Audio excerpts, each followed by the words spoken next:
नमस्कार, હું આદર્શ છું. વેલકમ ટુ આદર્શ એજ્યુકેશન સોસાયટી.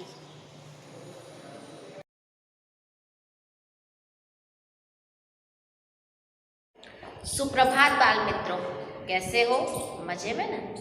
बच्चों, आज के समय में हर एक व्यक्ति के अंदर चिंताएं भरी पड़ी हुई है. क्यों? क्योंकि समय इतना दुष्कर है कि और काम का इतना ज़्यादा दबाव है, जिसके कारण हम अपने आप को सही ढंग से कह सकते हैं कि चिंताग्रस्त होने के कारण हमारे चेहरे पर से हास्य यानी हंसी गायब हो गई है. हम हमेशा परेशान ही रहते हैं और जिसके कारण अनेक प्रकार की परेशानियों का हमें सामना करना पड़ता है. अब मुश्किल समय है तो स्वाभाविक है, काम के दबाव के कारण इंसान खुलकर जी नहीं सकता है. परंतु हंसना है, हम कह सकते हैं हमारी ज़िंदगी में हास्य का बहुत महत्व होता है. जैसे हम अपने शरीर को स्वस्थ रखने के लिए व्यायाम करते हैं, उसी तरह हमें अपने मन को प्रसन्न रखने के लिए हमें हास्य करना चाहिए या हंसना चाहिए. हंसना भी एक व्यायाम ही है. हंसना है हमें एक जीवन जीने की शक्ति प्रदान करता है, हमारे मन को खुश रखता है, हमारे स्वास्थ्य को अच्छा रखता है. ऐसा कहा जाता है कि अगर हमारा मन प्रफुल्लित होगा, हमारा मन खुश होगा, तो हमारा स्वस्थ शरीर भी अच्छे से कार्य कर पाएगा. परंतु हम स्वस्थ हो पर हमारा मन प्रफुल्लित ना हो तो हमें कभी कुछ कार्य करने में मजा नहीं आती है. तो हम ये कह सकते हैं कि हास्य है वो सुख और स्वास्थ्य की चाबी का काम करता है, हमें खुशी प्रदान करता है. और सबसे बड़ी बात है, हमारा चेहरा प्रसन्नचित्त होगा, प्रफुल्ल होगा या हास्य होगा हमारे चेहरे पर, तो हमें तो खुशी प्रदान होती है, हम दूसरों को भी खुश कर सकते हैं. हंसना है वो बहुत ही ज़्यादा कठिन काम है बच्चों. आज के समय में हर किसी के चेहरे पर हंसी लाना है कोई साधारण सा काम नहीं है. यह हम किसी हास्य है तो हास्य हमें किसके द्वारा प्राप्त हो सकता है? जोक्स अर्थात चुटकुलों के द्वारा. तो चुटकुले हैं वो मनोरंजन करते हैं, हमारा समय पास करते हैं अर्थात समय को बिताते हैं और हमें जीने का एक सहारा. जीने का सहारा क्यों बोल रही हूँ? क्योंकि हम खुश हो जाते हैं और खुश होने के कारण हम अपना काम बहुत ही सही ढंग से कर पाते हैं. तो इससे हमें ताजगी आती है, हमारा तनाव दूर हो जाता है और हम गुस्से को, दुख को चुटकुलों के द्वारा दूर भगा सकते हैं. चुटकुलों के द्वारा क्यों बोला? क्योंकि चुटकुले सुनने के बाद हमें हंसी आती है और हंसी के कारण दुख है, दर्द है, शोक है, वो सब भाग जाता है और हमारा शरीर भी स्वस्थ रहता है. तो हम हास्य है उसे हम एक व्यायाम भी कह सकते हैं. बच्चों, आज के समय में लोगों के चेहरे से हंसी गायब हो गई है. जब भी हम हंसते हैं तो कृत्रिम हंसी हंसते हैं. इसीलिए आज हमें लाफ्टर क्लब में जाकर कृत्रिम हंसी का कोर्स करना पड़ता है अपने आप को तंदुरुस्त रखने के लिए. तो बच्चों, आज हम एक ऐसा ही पाठ पढ़ने वाले हैं जिसके अंतर्गत हम चुटकुले सुनेंगे और चुटकुले हैं वो हमें अपने आप हमारे चेहरे पर हंसी ला देंगे. ठीक है ना? आइए तो बच्चों, हम लेसन नंबर 1 मुस्कान के मोती पढ़ते हैं.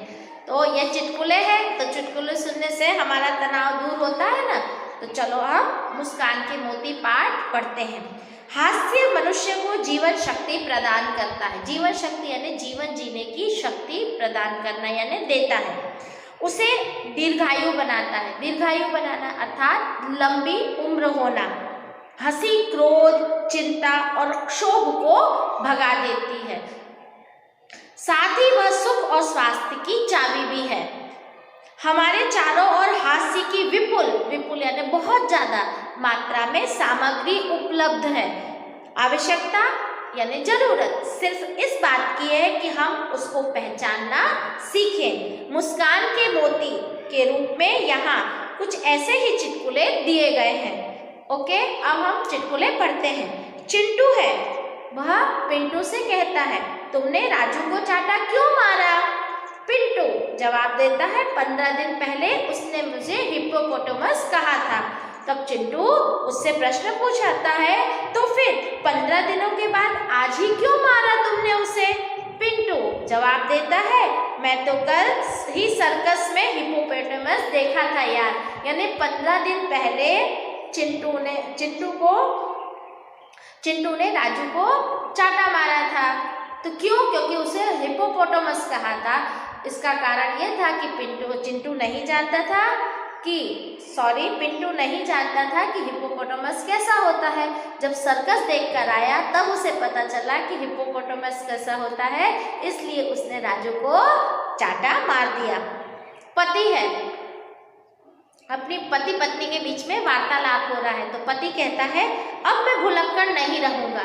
भुलक्कड़ यानी भूलने वाला। अब मैं भुलक्कड़ नहीं रहूंगा, मुझे सब याद रहेगा। तो उसकी पत्नी उससे पूछती है कि वह कैसे? तब पति कहता है कि देखो, मैं एक नई किताब खरीद कर लाया हूँ जिसका नाम है याद रखने के 1000 तरीके। पत्नी अपना सिर पीट लेती है और कहती, हाय राम, यह किताब आप 10वीं बार लेकर आए हो।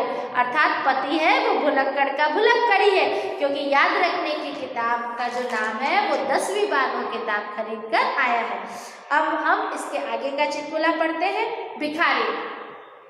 स्वाभाविक है कि भिखारी है वो मोहल्ले मोहल्ले जाकर भीख मांगने के लिए जाते हैं। तो एक भिखारी एक मोहल्ले में भीख मांगने जाता है। तो भिखारी है भीख मांगता है, तब कि 1 रुपया दे दो ना साहब। तब भरत नाम का व्यक्ति कहता है, कल आना। तब भिखारी कहता है, कल आने के चक्कर में इस मोहल्ले में मेरे लाखों रुपए हैं वो फंसे हुए हैं। आपको समझ में आया? भिखारी भीख मांगते हैं, अगर हमें उन्हें पैसे नहीं देना है तो हम टरकाने के लिए कहते हैं, ठीक है कल जाओ, कल आना। तब भिखारी वो भरत से कहता है कि आप लोग रोज मुझे यहाँ से भगा देते हो, इस चक्कर में आपके कारण, आप सबके कारण इस मोहल्ले में मेरे लाखों रुपए निकलते हैं लेने के लिए। हकीकत में भिखारी हम उसे दान देते थे, पर दान नहीं देते, तो हम उसे दूसरे दिन आने के लिए कहते हैं। तो वो ये सोचता है कि मुझे इन सब से इतने सारे पैसे लेने हैं। है ना मजेदार बच्चों? बात ये है। अब है शिक्षक है वो रमेश से प्रश्न पूछते हैं कि रमेश, 50 में से कितने कम करने से 5 बचेंगे? तब रमेश खड़ा होकर गुरुजी को क्या जवाब देता है कि गुरुजी यदि हम 0 निकाल देंगे तो हमारे पास 5 बचेंगे। हकीकत में गुरुजी उसे गणित सिखा रहे थे और उसे कह रहे थे कि 5 रुपये कितने बचेंगे 50 में से, हम कितने पैसे कम करेंगे कि हमारे पास 5 रुपये बचेंगे। तो उसका जवाब वह 0 हटाकर देता है ना मजेदार बात। अब है सुशील है, वह गीता और सुशील आपस में बातें करते रहते। तो सुशील क्या कहता है, मेरे पिताजी जब भी माचिस की डिबिया खरीदते हैं तो सारी तिलियां गिनते हैं कि कहीं कम तो नहीं है। तो गीता कहती है, तुम्हारे पिताजी तो खाली माचिस की तिलियां ही गिनते हैं ना, मेरे पिताजी तो ऐसे हैं कि जब भी माचिस की डिबिया खरीदने जाते हैं ना तो सारी की सारी तिलियां जलाकर देखते हैं कि कहीं कोई तिली खराब तो नहीं है। अब विचार करो, जिस डिबिया को खरीदकर घर पर उपयोग करने के बदले वहीं के वहीं चेक करेंगे तो क्या होगा, सारी की सारी तिलियां वहीं के जलकर हो जाएगी ना खाक। अब हम अगला देखते हैं जोक्स। सुरेश, यह टायर कैसे पंचर हो गया? महेश, एक कांच की बोतल पर चढ़ गया था। अर्थात एक कांच की बोतल है, मेरा टायर है, उसके ऊपर आ गया जिसके कारण मेरा टायर पंचर हो गया। तो सुरेश उससे कहता है महेश से कि क्या तुम्हें बोतल दिखाई नहीं देगी कि तुमने अपनी कार है उस पर चढ़ा दी टायर को? तो महेश कहता है, क्या बताऊं यार, वह तो उस आदमी की जेब में थी जो मेरी कार के नीचे आ गया। अर्थात सुरेश ने किसी व्यक्ति को अपनी कार के नीचे दबा दिया और उस व्यक्ति की जेब में कांच की बोतल थी और वह कांच की बोतल टूटकर उसका जो टुकड़ा है वह उसकी गाड़ी के टायर में लगा, जिसके कारण पंचर हो गया। तब विचार करो कि पंचर किस कारण से हुई? गाड़ी कांच के टुकड़े के कारण। और कौन? तो सुरेश की कार के नीचे आ गया था, एक व्यक्ति आ गया था जिसके कारण उसे दिखाई नहीं दिया कांच की बोतल को। ओके, अब एक जोक्स है। डॉक्टर रावण है वो डॉक्टर साहब के पास जाता है कि मेरे सिर में दर्द है, पता नहीं चल रहा है कि मैं किस दर्द में है, आज आप कुछ इलाज कीजिए। अब विचार करो, रावण के 10 सर होते हैं, पता है ना। वो डॉक्टर के पास जाकर क्या कहता है कि सर मुझे किस सिर में दर्द है पता नहीं चल रहा है, आप मेरा इलाज कर देंगे। बच्चों, हमने शीर्षासन देखा है। शीर्षासन योग का एक प्रकार होता है। योग के अंदर हम योग करते हैं ना, और उसमें आसन करते हैं। आसन में बहुत सारे प्रकार के आसन होते हैं, जैसे तड़ासन, वृक्षासन है, वज्रासन है। उसी तरह शीर्षासन भी एक आसन होता है। शीर्षासन को हम उल्टे ऐसे लटक कर इस तरह से करते हैं ताकि हमारे दिमाग में लहू अर्थात रुधिर पहुँचे और हमारे दिमाग की शक्ति तेज है, आँखों की रोशनी बढ़े। तो हम एक चुटकुला देखते हैं। हाथी पर शीर्षासन करते हुए मनुष्य के चित्र को आपने सबने देखा होगा। अब हाथी है ना, वो मनुष्य के सिर पर शीर्षासन करना चाहता है, तो हम हाथी की इच्छा पूरी करनी है तो हम क्या करेंगे, हम उस चित्र को उल्टा कर देंगे।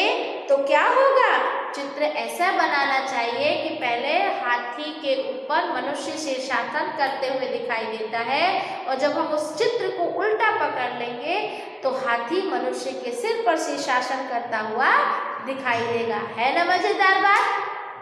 Thank you for joining us.